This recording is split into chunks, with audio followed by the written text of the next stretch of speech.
Σαμπιόζο. Πάνω σε μία επιφάνεια βαμμένη με πλαστικό χρώμα βελούτο εφαρμόζουμε μία στρώση σαμπιόζο με συνθετικό πινέλο, κάνοντας σταυρωτές κινήσεις και αφήνοντας ανομοιόμορφα το υλικό στην επιφάνεια.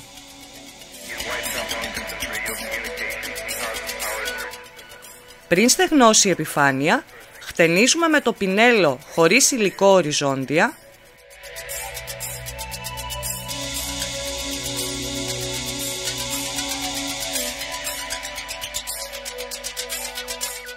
κάθετα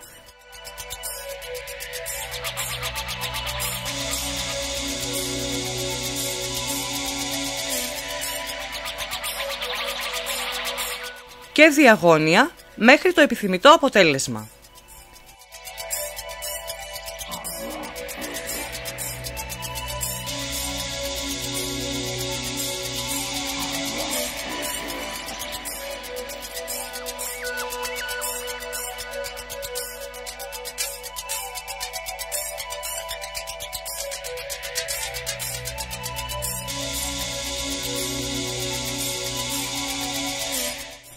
Αλλάζοντας την απόχρωση του φόντου ή χρωματίζοντας το ίδιο υλικό, έχουμε απεριόριστες χρωματικές επιλογές.